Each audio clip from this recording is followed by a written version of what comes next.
May mga hint ka na binigay ni Christine, pero syempre, kailangan mo silang kilalanin. Ito ang mga katanungan.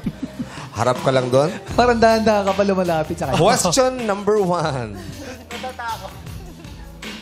Kasalanan bang ma-fall out of love? Galit ka ba, tayo? Oo nga, parang pinapagalit. Bigla siyang nagtatanong. Wala pa man. Lagyan mo ng feelings. Feelings Lagyan mo ng kasi. feelings. Isa pa tayo. Parang nag-online games ka lang eh. Kasalanan bang ma-fall out of love? Parang walang nagbago. Tinake to lang eh. Oh. Introvert kasi siya. Ayun na. Kasalanan bang ma-fall out of love? Kasalanan ba yung gel?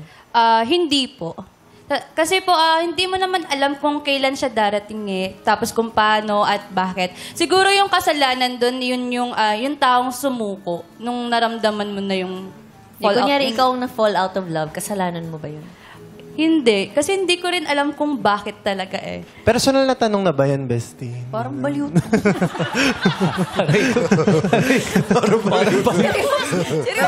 Ano kami eh? Curious din kami. Kung dumating lang daw sa iyo. Baka naman Nakikinig kami, na-experience mo daw. nakikinig. Tinatanong mo Personal si Gusto lang experience. malaman ni Hindi naman Darren. kasalanan yun. Wala namang may kasalanan pagdating sa love. Kasi nagmahal ka lang, tsaka nawala lang. So, hindi siya mali. So, umagri ka kay Jel, no? Okay. Dapat walang may kasalanan pagdating sa... Hindi mo naman ako control ng Standing love. ovation. Di ba, pag dumating yun, hindi mo alam kung may in love ka ngayon. Oo. Bakit kayo magpapalakpak? Nakatayo sila, bestie. Hindi Parang kasi may yung kalapating love, dumating, eh. Malaking bagay yun na hindi mo talaga maipaliwanag. So, hindi talaga siya kasalanan. Tama. Di ba, no? Tama. Jel. Tama po. Tanong natin si ano, no? May dadagdag ka pa ba? Kasi ayoko nang matanong. Oh, yun ang sagot ni Jel. Si ano naman? Ngayon naman si Bree. Free. Okay. Sa akin po, hindi din po. Kasi naniniwala po ako na pag na-fall out of love na po kayo, pinili niyo po yun at some point in time para po ma-fall out of love po kayo. At naniniwala po ako na love po is commitment. So, everyday po talaga, magko-commit kayo sa person na yon. So, kung na-fall out of love po kayo, maybe may nangyari po. So, ayun, hindi rin po. Hindi rin kasalanan. Okay, tama naman. Okay. Sean? Hindi po. Kasi po, unless magloko ka, na-fall out of love ka na, pero niloloko mo pa yung partner mo. Eh kung na-fall out of love ka na, para sa akin, communication is the key.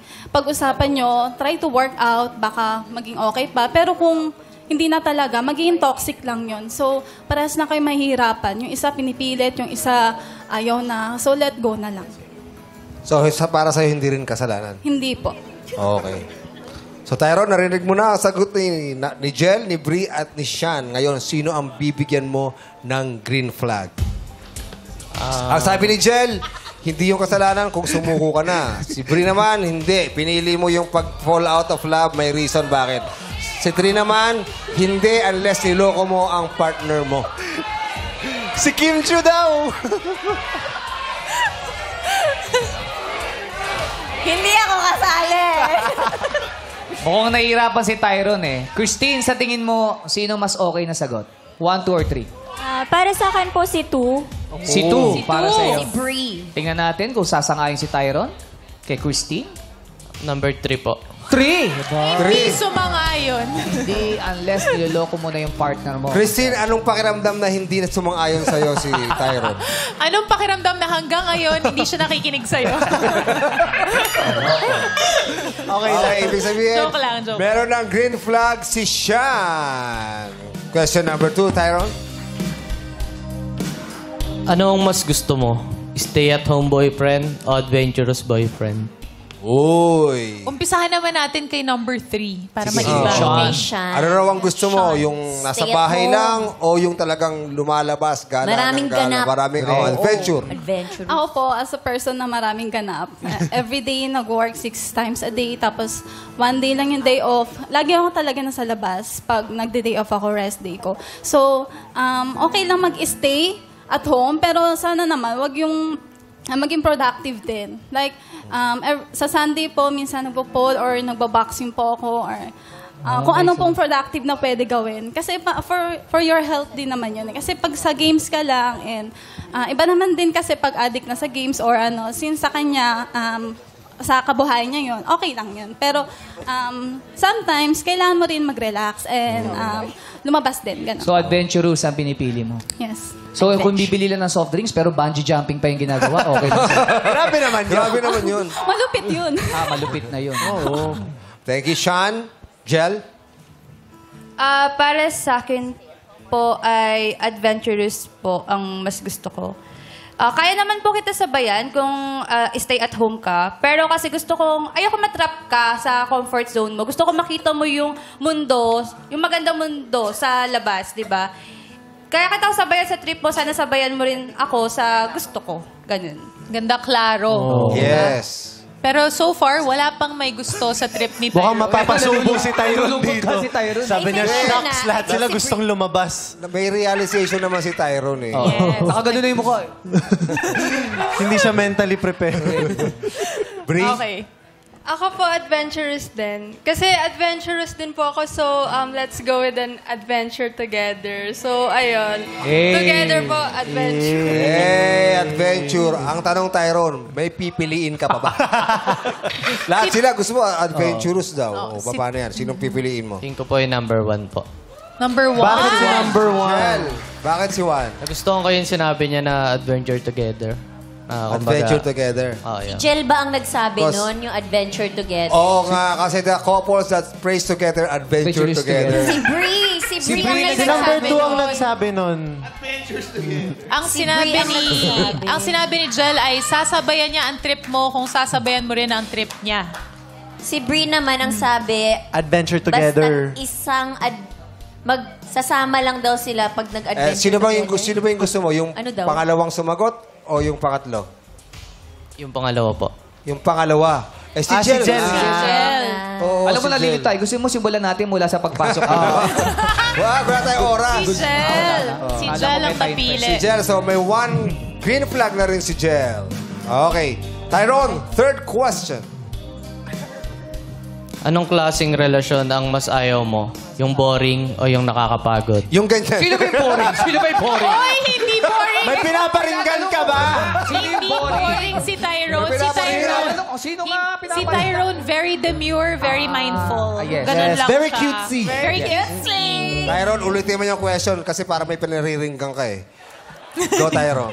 Anong klaseng relasyon ang ayaw mo? Uy, Yung tumaas sa boring- energy. Tumaas sa energy. Oh, go, Tyrone.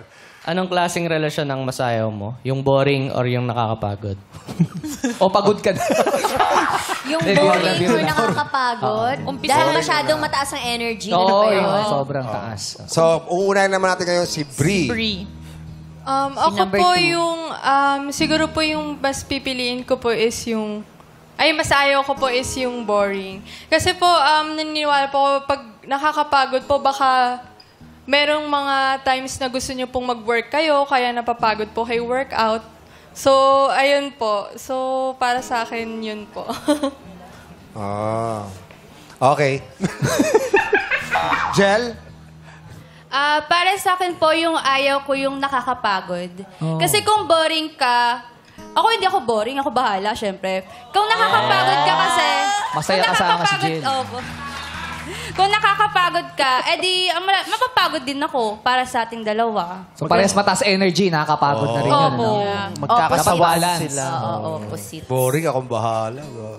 Yeah. Si Sean naman, Sean. Mas ayaw ko po yung nakakapagod. Kasi po, ang relasyon po dapat, comfort mo siya, hindi siya nakakapagod. So, yun. Ngayon, tanongin natin si Christine. Christine, dun sa tanong ni Tyrone. Alin ka dun sa dalawa? Ano si Tyrone dun sa dalawa? Boring o nakakapagod? Yung mas ayoko po yung boring. Kasi, Kaya ka labas sa labas? Hindi, Hindi, busy sa trabaho si Tyrone. Kasi nag-work siya. Gusto na, para sa'yo ba boring yon yung lagi nasa bahay? opo, kasi parang dapat you only live once, i-feel mo na. Enjoy mo na, no? Huwag ka mag-alala, Christine. Pagod na pagod din si Tyrone, kakagimik mo. Okay, ayun na. Nakasagot na lahat. Sino ang bibigyan mo ngayon ng last green flag, Tyrone? Yung number 1 po. Si Jen! Si Jen! Daw ang bahala. Yes. So, ibig sabihin, si Jel na ang makakadate mo. Pero bago yan, ito muna ang mga searches na hindi mo napili. Searching number 2, magpakilala ka na.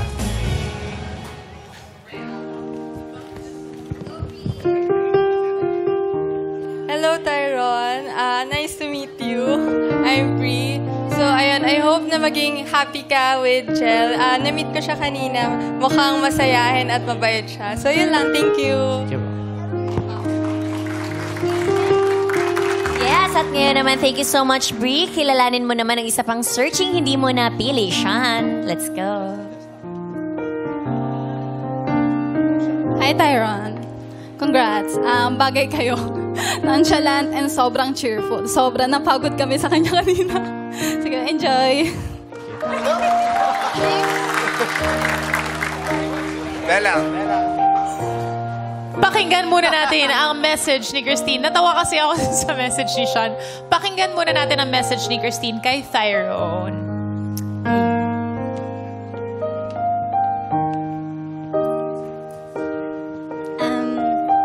Tyron, gusto ko lang mag-thank you sa naging 3 years natin and gusto ko rin mag-sorry sa'yo na sa imbis na ako yung kasama mo, friends ko yung mga sinamahan ko and yun, I wish na maging masaya ka sa pipiliin mong landas and maging okay ka lagi. Ingat.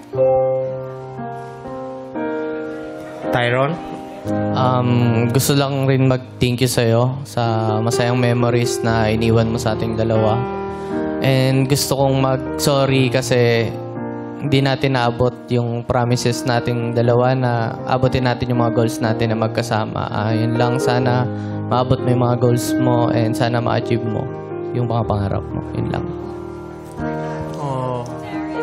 Oh, thank you so much. Ayan, Christine, ano naman ang message mo kay Jel? Naiyak si Christine. Jel, ikaw na bahala kay Tyron na. Yun. Yun lang.